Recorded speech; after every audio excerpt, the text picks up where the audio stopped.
Salut les gamers, salut à tous, nous nous retrouvons sur Forza 4 pour une course multiclasse. Comme vous pouvez le voir, il y a deux catégories, le rang 1, le rang 2. Le rang 2 étant beaucoup plus puissant que le rang 1, et je vais me friter bien sûr avec le rang 2, avec une voiture moins puissante. En tout cas, je vais essayer car ça va pas être facile. Je serai donc doté de cette Lamborghini Gallardo de port de course, donc une race, donc préparée course. Donc c'est une LP 560 tout simplement. Donc elle a été bien sûr gonflée à bloc. J'ai mis les jantes les plus légères possibles. J'ai fait en sorte qu'elle soit la plus puissante possible. Et nous allons donc nous retrouver donc sur la course tout de suite. Donc vous allez voir, donc nous sommes les premiers à partir. Derrière nous normalement il y a donc le rang 2, c'est-à-dire les gros modèles. Et encore je dis peut-être dès qu'au départ je vois déjà que derrière moi il y a la, comment ça s'appelle, il y a la MC12 donc qui est derrière moi, qui n'est pas très loin. Voilà, la Red Bull là, donc attention. Donc comment ça passe, avec ça me pousse déjà, ça me pousse un peu dans le allez, bouge de là, regardez ça, ça commence, c'est très difficile. Alors là je vous dis, ça ne rigole pas. Là on a affaire à des professionnels. Et donc là ça va être un combat acharné jusqu'au bout. Donc cette course je vais vous la mettre en vidéo embarquée parce que je pense que c'est quand même plus prenant.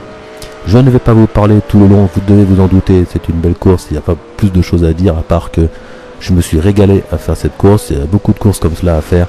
J'ai toujours un grand plaisir de jouer des simulations sportives. J'espère qu'avec la future PS4, vous avez pu constater d'un nouveau jeu qui s'appelle Drive Club. Je ne sais pas ce que ça va donner. Il y a aussi, bien sûr, on n'a pas encore entendu parler de la Xbox, mais bon, sachez que moi, je sais que GT6 est en train de se préparer aussi pour les nouvelles. Alors peut-être pour la PS3, et on ne sait pas encore pour la PS4, mais sûrement pour la PS3, d'après ce que j'ai compris. J'espère qu'il sera mieux que le GT5, parce que GT5 était quand même un petit peu en dessous. Pas au niveau du gameplay, tout ça c'était parfait, mais c'est au niveau des voitures, je trouve que ça manquait quand même pas mal de choses. Pour la Xbox 720, on n'a pas encore trop entendu parler, on espère bien sûr le Forza. Sachez que je prendrai la console Xbox, la nouvelle console Xbox, au moment où je connaîtrai la date tout simplement de Forza. Et même s'ils font un bundle où ils vendent la console avec le Forza, et ben je prendrai l'ensemble. Voilà, pour l'instant je me concentre sur la PS4 vu que ce sera la première à sortir d'après ce que j'ai compris pour l'instant.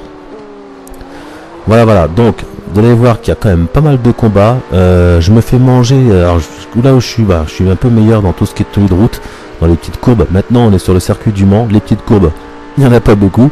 Dans les lignes droites, il me largue, comme vous pouvez le voir, regardez, c'est en train de partir. Là, bien que en fin de 6ème, je reviens un petit peu, mais franchement, ils sont très puissants en ligne droite. Donc moi, il faut que je m'attelle surtout au freinage et aux courbes. Et là, je reviens très proche. Voilà. Attention à pas accélérer trop fort pour pas faire tête à queue, et c'est reparti. Et là, vous voyez, il y a l'accélération, ils partent. Et ça va être ça toute la course. À chaque fois que je vais réussir à passer la MC12 qui est devant moi. Donc là, les 4 voitures qui sont devant, c'est la catégorie R2. Donc oui, R2, la catégorie R2, donc les plus puissantes. Moi, je suis en catégorie R1. Qu'est-ce que je raconte? Je suis en catégorie R3, pardon. Donc, je reviens, attention là, c'est très tendu, parce qu'il ne faut pas faire d'erreur. Je reviens. Dès qu'il y a un peu de virage, je reviens, freinage, etc. Mais après, faut suivre, quoi. Et comme ça patine un peu à l'accélération, c'est un peu tendu. Voilà. Je vous laisse la fin de la course. Régalez-vous. Franchement, c'est pas mal du tout. Je vous souhaite surtout que de bonnes choses. Bonne semaine. Nous sommes le mercredi 27. Le mercredi 27, tout à fait. Donc, bonne fin de semaine. Il reste 2 jours avant le week-end. On attend que ça. Allez, à plus.